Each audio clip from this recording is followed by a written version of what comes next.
नमस्कार, हमें है आपकी सेहत का ख्याल, इसीलिए हर रोज लेकर आते हैं हम आपके लिए न्यूज 24 का खास प्रोग्राम संजीवनी।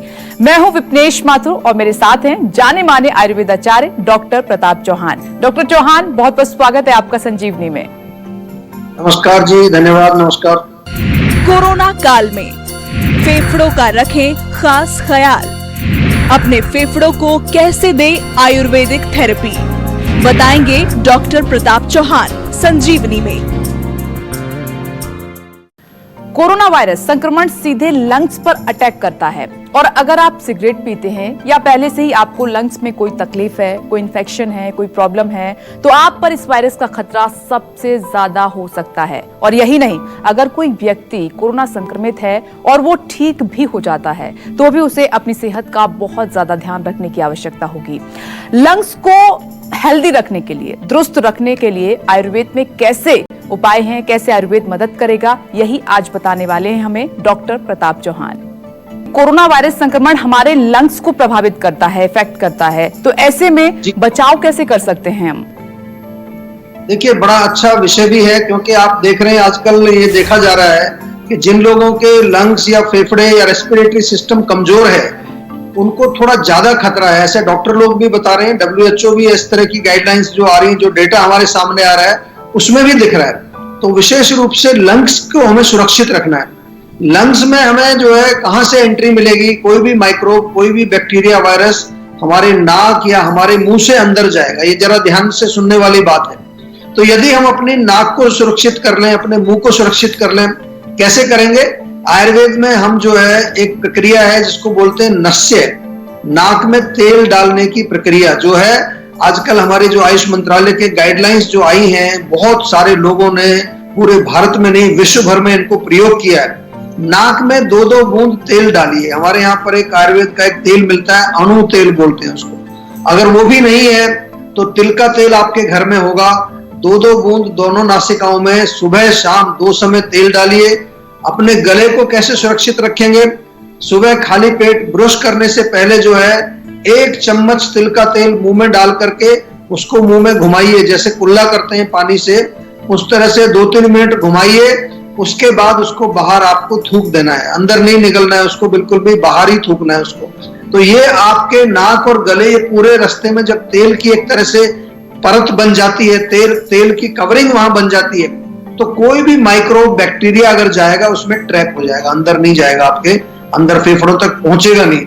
इसके अलावा आप गले में जब हम पहुंचते हैं तो गले में क्या करना है आपको? दिन में 2 बार जरूर गरारे करिए गर्म पानी से, उसमें थोड़ा नमक डाल लीजिए, गुनगुना पानी हो, उससे गरारे जरूर करना है। गले में कुछ भी अगर फंस जाएगा आपके, उसको आप क्लीन कर दीजिए।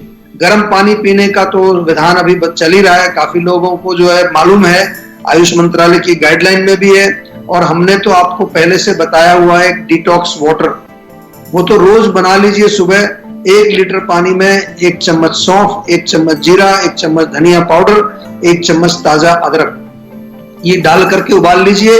अच्छी तरह से उबल जाए तो उसको छान करके एक थर्मस में भर के रखना है, उसको अपने साथ रखिए। थोड़ा दिन भर आप पीते रहिए। और 2 चीजें बहुत इंपॉर्टेंट हैं, काली मिर्च और लौंग अपने पर्स में रखिए, अपने पॉकेट में रखिए, अपने ऑफिस में रखिए, जहां भी आप हैं, घर में तो खैर होती है। 1 लौंग और 1 काली मिर्च, कम से कम दिन में 2 बार तो आपको इसको चूसना ही है, क्योंकि गले में कोई भी चीज अगर अटकेगी, कोई भी जो है माइक्रोब जाएगा, एकदम से आपको बीमार नहीं करेगा। उसको बनने में, बढ़ने में काफी टाइम लगता है, 4-5 दिन का समय लगता है उसको अपनी मात्रा बढ़ाने में। तो ये जो काली मिर्च है, लौंग है, ये उसको नष्ट करती है, एंटीवायरल है। ये काफी, इसका भी प्रचार काफी चल रहा है, बहुत लोग इसको प्रयोग कर रहे हैं।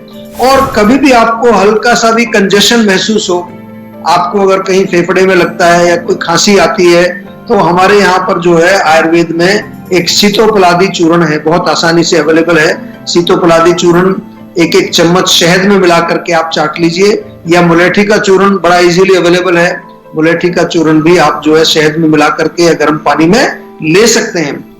डॉक्टर चौहान, अगला सवाल मेरा ये है, क्योंकि ये डिस्कशन जो है बहुत ज्यादा महत्वपूर्ण है कि लंग्स की जो प्रॉब्लम्स हैं आज उनको दुरुस्त करना है, लंग्स को हेल्दी रखना है। तो अगला सवाल इसी से जुड़ा ये है कि कोरोना वायरस और लंग्स हेल्दी करने की जो बात हमने की है, लेकिन क्यों फेफड़ों के रोग ज्यादा बढ़ते जा रहे हैं, क्यों ये समस्या का सामना लोग ज्यादा कर रहे हैं, इसके पीछे का कारण क्या है? देखिए, ये भी बहुत अच्छा प्रश्न है। सबसे पहला कारण तो मैं यही बताऊंगा कि आजकल हम लोग जो हैं आयुर्वेद से थोड़े दूर होते जा रहे हैं, इसलिए हमारे शरीर के अंदर, ना केवल फेफड़ों में, पूरे शरीर में रोग बहुत आ रहे हैं। छोटे छोटे बच्चों में आपने देखा होगा, आजकल छोटे बच्चे होते हैं 3-4 महीने के, 6 महीने के, 1 साल का, उनको क्या है, उनका जो है हल्की सी खांसी होती है, पसलियां चलने लगती हैं, सांस फूलने लगता है, तुरंत हम भागते हैं सीधा डॉक्टर के पास और वो बड़ी स्ट्रॉन्ग मेडिसिन उनको दिलवा देते हैं, एंटीबायोटिक्स या जो भी दवाइयां देते हैं। डॉक्टर लोग खुद बोलते हैं कि छोटे बच्चों को नहीं देनी चाहिए। अगर कोशिश की जाए तो हमारे घर में बहुत सारी जो है ऐसी रेसिपीज हैं, जैसे बच्चों के लिए ताजा अदरक का रस और उसमें शहद मिला करके एक मिक्सचर बना लीजिए, बहुत बढ़िया काम करता है। अगर छोटा बच्चा भी है तो उसको 4-5 बूंद जो है ड्रॉपर से डाल दीजिए मिक्सचर में से। तो हमें कोशिश हम ये नहीं करते हैं, सबसे बड़ा कारण यही है, आयुर्वेद से हमारी दूरी जो बन गई। तो मेरा निवेदन है सभी से कि आयुर्वेद से जुड़ें।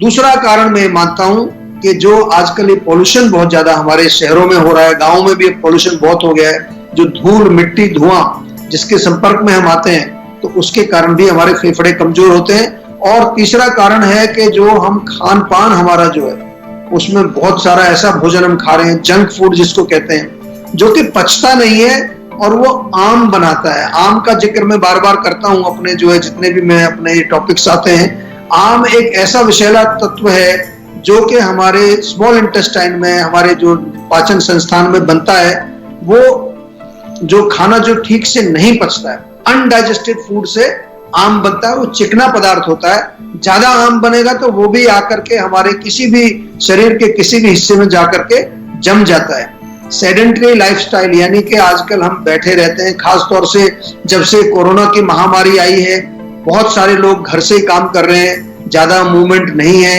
ये भी एक कारण है। और घर में जो है बैठ करके क्या कर रहे हैं आजकल वो, क्योंकि गर्मी का मौसम है, कोल्ड ड्रिंक्स पी रहे हैं, ठंडा पानी पी रहे हैं और कई तरह के मिल्क शेक और मैंगो शेक या मिल्क प्रोडक्ट्स का सेवन, मिठाई का ज्यादा सेवन करना, ये तमाम कारण जो हैं ये हमारे फेफड़ों को कमजोर करते हैं। या वो सारे चीजें, वो लाइफस्टाइल या भोजन जो कफ बनाते हैं, जो म्यूकस बनाते हैं, उनसे हमें बहुत दूर रहना है। खास तौर से जब तक ये महामारी चल रही है, हम लोगों को अपने फेफड़ों को बिल्कुल क्लीन रखना है।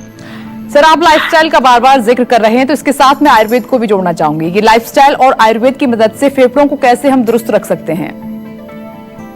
देखिए, लाइफस्टाइल बहुत बड़ा एक जो रोल प्ले करता है हमारे स्वास्थ्य में, और फेफड़ों के लिए खास तौर से हम अगर नियमित रूप से एक्सरसाइज करें, व्यायाम करें। व्यायाम करने से क्या होता है कि हमारे फेफड़े, हमारा जब सांस जो है थोड़ा फूलता है, जिसको कार्डियक एक्सरसाइज भी आजकल बोलते हैं, हार्ट रेट भी हमारा बढ़ता है, ब्रीदिंग रेट भी बढ़ता है उसमें, तो उससे जो है हमारे लंग्स की एक्सरसाइज होती है, उसमें मजबूती आती है। इसके साथ साथ जो है प्राणायाम तो बहुत अच्छी चीज है। प्राणायाम तो आज पूरे विश्व में लोग कर रहे हैं और प्राणायाम के ऊपर रिसर्च भी हुई है। उससे सिद्ध हुआ है कि ये हमारे लंग्स की कई प्रकार की जो कैपेसिटीज, हमारी जो लंग्स की शक्ति होती है, ब्रीदिंग की, वेंटिलेशन की, उसको बढ़ाता है। और थोड़ा सा ये चेस्ट वाला एरिया है, कमर वाला एरिया, इसमें मालिश जरूर करें। लुब्रिकेशन बहुत जरूरी होता है। हमारे फेफड़ों में जब खुश्की आ जाती है, ड्राइनेस आ जाती है, उसके कारण भी परेशानी बढ़ जाती है। तो सरसों का तेल या तिल का तेल लगा करके मालिश करिए। और अगर हो सके तो त्रिकटु चूर्ण एक होता है हमारा आयुर्वेद में, सौंठ, काली मिर्च, पिपली, बड़ा इजीली घर में भी बना सकते हैं, बना बनाया भी मिल जाता है। त्रिकटु चूर्ण रखा करो घर में, थोड़ा थोड़ा, आधा आधा चम्मच, उसको सुबह शाम शहद में मिला करके गर्म पानी से सेवन करिए। दिनचर्या का पालन करना है, ऋतुचर्या का पालन करना है। आयुर्वेद में बहुत महत्वपूर्ण है कि किस समय हमें उठना है, खाना कब खाना है, कौन सा खाना खाना है, ऋतु के अनुसार हमें भोजन करना है। गर्मी है तो क्या खाना है, सर्दी है तो क्या खाना है, ये चीजें बहुत इंपॉर्टेंट है। ये लाइफस्टाइल का एक हिस्सा है हमारे आयुर्वेद में। और जैसे कि हम बताते हैं, जब जो हमारी ऋतुचर्या की बात हुई, वसंत ऋतु जैसे आती है, तो वसंत ऋतु में हम पंचकर्म का जो है आपको बताते हैं, वमन, खास तौर से लंग्स के लिए, फेफड़ों के लिए बहुत अच्छी एक क्रिया है। जितना भी हमारे अंदर जो है कफ जो जमा होता है वो बाहर निकल जाए। और इसके साथ साथ जो है हमें रसायन सेवन भी करना है। रसायन का मतलब होता है वो चीजें जो हमारे रेस्पिरेटरी सिस्टम को मजबूत करती है। च्यवनप्राश का तो आजकल काफी चर्चा चल रही है। च्यवनप्राश एक बहुत अच्छा रसायन है। छोटी पिपली जो होती है उसका भी आप सेवन कर सकते हैं, उसका चूर्ण बना लीजिए, थोड़ा सा एक पिपली कूट करके 1 कप दूध में डाल करके उबाल करके उसको पिएंगे, उससे बहुत फायदा होता है। और एक चीज यहाँ पर मैं बार बार आपको कहता हूँ, ये नुस्खे हम आपको बताते हैं, कई प्रकार के जो है हम डाइट और लाइफस्टाइल संबंधित सुझाव आपको देते हैं, लेकिन ये सब चीजें तो आप करें, लेकिन कभी कोई भी समस्या हो, किसी प्रकार की प्रॉब्लम हो, तो आपको आयुर्वेदिक चिकित्सक से परामर्श जरूर लेना है। अपने डॉक्टर खुद ना बने। हमारे यहाँ पर जो है लगभग 300 से भी ज्यादा आयुर्वेदिक डॉक्टर्स आपकी सेवा में उपलब्ध हैं। सेहत का नंबर आपके पास है, आप उसको अपने मोबाइल में सेव कर लीजिए, सेहत का नंबर करके। कोई भी प्रॉब्लम आती है आप उसको डायल करिए और हमारे डॉक्टर्स आपको हर प्रकार की समस्याओं का समाधान बताएंगे। संजीवनी दर्शक अनिल जी बाराबंकी से जुड़ गए हैं अपने सवाल के साथ। स्वागत है आपका, पूछिए अपना सवाल डॉक्टर साहब से। नमस्कार सर। नमस्कार जी, नमस्कार जी 40 साल की एज हमारी, और हमारे पैरों में जलन होता है, तलवों में जलन होता है। अच्छा, कब से हो रही है प्रॉब्लम? जलन में 1 साल हो गया लगता है। आपको डायबिटीज नहीं है? नहीं सर, डायबिटीज नहीं है, डाइजेशन पाचन सब ठीक है, कोई प्रॉब्लम नहीं है, लेकिन दोनों तलवों में जलन होता है, बर्निंग होता है। अगर हम दोष के लेवल पर देखें, वात पित्त कफ जो हमारे मेन दोष हैं, जब भी शरीर में कहीं भी जलन होगी, कहीं पर गर्मी लगेगी, खुजली होगी, खारिश होगी, तो वहां पित्त का संकेत हमें मिलता है कि गर्मी बढ़ गई है वहां पर। तो गर्म किस चीज से होगा शरीर हमारा? एक तो मौसम भी गर्म है, आजकल गर्मी का मौसम है। दूसरा जो है, चाय बहुत पीते हैं लोग, दिन में 3-4 बार चाय तो पी जाते हैं, बहुत गर्मी होती है। मिर्ची बहुत खाते हैं, अचार खाते हैं, चटनी, तीखा बहुत प्रचलन है हमारे भारतवर्ष में। जो भोजन है उसमें तीखी चीजों का और उष्ण चीजों का, यानी कि गर्म चीजों का बहुत प्रचलन। तो सबसे पहले तो कहीं भी आपके शरीर में यदि जलन हो रही है तो सबसे पहले गर्म चीजों को आप त्याग दीजिए। अब कूलिंग चीजों का थोड़ा आपको सेवन करना चाहिए। कूलिंग चीजों में अगर और भी कुछ नहीं है तो आपके घर में जो है सौंफ है, सौंफ, जीरा, धनिया, 3 चीजें हैं, बहुत सरल हैं। इनका पाउडर बना लीजिए। ये आप जो है सुबह शाम 1-1 चम्मच ताजा पानी के साथ सेवन कर लो। आंवला इजीली अवेलेबल है, आंवला की टैबलेट हमारे यहाँ मिलती है, आंवले का पाउडर भी मिल जाता है, आंवले का सेवन आप करें। हरा धनिया, पुदीना, उसकी चटनी बना लीजिए, वो आप सेवन करें। मिर्च मत डालिए उसमें, केवल हरा धनिया, पुदीना, चाहे थोड़ा नमक डाल लीजिए उसमें, बहुत बढ़िया। छाछ से बहुत फर्क पड़ेगा, छाछ पिए। सत्तू का सेवन करें। बहुत सारी चीजें हैं जिनको आप अगर सेवन करेंगे तो आपके शरीर में पित्त शांत होगा। और लोकल लेवल पर नारियल तेल की आप मालिश करें। उसमें लेप लगाना है कोई तो ठंडी चीज का लेप, जैसे कि अगर चंदन मिल जाए तो चंदन का लेप कर सकते हैं, वैसे तो पाउडर नहीं, उसको थोड़ा घिस करके, या कुछ लोग मेहंदी भी लगाते हैं, मेहंदी का लेप जो है, लेकिन उससे आपके पैर थोड़े कलर उनका हो जाएगा ब्राउन, वो जरा ध्यान रखिएगा, वो नहीं चाहिए आपको तो मत लगाइए उसको। तो इस प्रकार से आप करें। और फिर भी जैसा कि मैं आपको बार बार कहता हूं, कोई समस्या अगर ऐसी है जिसमें आपको लग रहा है कि ये सब करने के बावजूद भी समस्या बनी हुई है, तो हमारे डॉक्टर्स हैं, उनसे बातचीत करके आयुर्वेदिक औषधि जरूर लेनी चाहिए। मैं बार बार कहता हूँ, ये जो नुस्खे मैं बताता हूँ आपको, ये चिकित्सा प्रॉपर नहीं है, ये तो केवल आपको आयुर्वेद से जोड़ने का हमारा एक तरीका है। और चलिए अब बारी है आज की संजीवनी की। डॉक्टर चौहान, जीवा आयुर्वेदा में लंग्स को हेल्दी रखने और फेफड़ों से जुड़ी बीमारी अगर हो भी जाए तो उसके लिए क्या उपचार है? देखिए, जीवा में तो जैसा हम बार बार कहते हैं कि कोई भी रोग लेकर के कोई व्यक्ति आता है तो हमारे डॉक्टर्स उसकी बाकायदा पूरी एक कंसल्टेशन करते हैं। आयुर्वेद चिकित्सा जो है वो पर्सनलाइज्ड है, इसको समझ लेना है। और हमारे यहाँ तो प्रोटोकॉल बने हुए हैं, हर बीमारी के प्रोटोकॉल हैं, स्टैंडर्डाइज्ड हैं, जिनको शास्त्रों के आधार पर हमने बनाया है। बहुत सारी औषधियां, कम से कम 600 से ज्यादा क्लासिकल फार्मूला हम आयुर्वेद के बनाते हैं, जो कि हमारे शास्त्रों में लिखे हुए हैं। आपने नाम सुने हो कभी, श्वास कुठार रस, श्वासांतक चूर्ण, श्वास काश चिंतामणि, ये जो गोल्ड के योग भी होते हैं इसमें, सठ्यादि चूर्ण, समशर्करा काश, बहुत सारी जो ऐसी औषधियां हैं जो आयुर्वेद में लिखी हैं। 5 प्रकार के श्वास रोग आयुर्वेद में लिखे हुए हैं। और आम तौर पर जो आप अगर प्रयोग करते हैं तो च्यवनप्राश मैंने बताया, जीवा का च्यवनप्राश जो है कि आंवले की बिल्कुल फ्रेश पिट्ठी से हमेशा बनाते हैं। यष्टि मधु कंपाउंड जो कि मुलेठी बेस्ड एक प्रोडक्ट हमारा अवेलेबल है, और कासना सिरप तो बहुत बढ़िया है, छोटे बच्चे हो, बड़े हो, बुजुर्ग लोग हो, खांसी या दमा कुछ भी हो तो उसमें जो कासना सिरप जो है बहुत अच्छा काम करता है। गिलोय टी तो आजकल बहुत पॉपुलर है, गिलोय टी भी आप सेवन कर सकते हैं। और बच्चों के लिए एक हमारा विशेष जो उत्पाद है बाल ओजस उसको बोलते हैं, उसमें च्यवनप्राश और शहद और कुछ और जो औषधियां मिला करके बड़ा अच्छा टेस्टी बच्चों के लिए बनाया है। और किसी भी प्रकार के नाक कान, ये नाक गला फेफड़े इसके कोई भी रोग हो उसमें बहुत अच्छा काम करता है। और anyway in addition to that, जैसा हम कहते हैं हमारी क्लिनिक्स हैं, पूरे भारतवर्ष के अंदर क्लिनिक्स भी है और हमारे डॉक्टर्स फोन के माध्यम से भी अवेलेबल हैं। अब वक्त हो चला है आज की संजीवनी टिप्स का। डॉक्टर चौहान, चक्रफूल यानी कि स्टार एनिस ज्यादातर पुलाव या बिरयानी में डाला जाता है, लेकिन सेहत के नजरिए से हम बात करें तो ये कैसे फायदेमंद है, कैसे हमें लाभ पहुंचाएगा? देखिए डेफिनेटली खुशबू के लिए तो डाला जाता है और स्वाद के लिए, लेकिन सबसे पहले तो हमारी इम्यूनिटी को बढ़ाता है। और खास तौर से कोल्ड कफ अगर ऐसी कोई जो है जुकाम नजला वगैरह होता है तो उसमें इसका उबाल करके काढ़ा भी बना के दिया जाता है, उसको चाय भी कह सकते हैं आप। और इसके अतिरिक्त जो है पेट के लिए बहुत अच्छा है, इसका चूर्ण अगर दें तो ये हमारे पेट के रोगों को भी दूर करता है।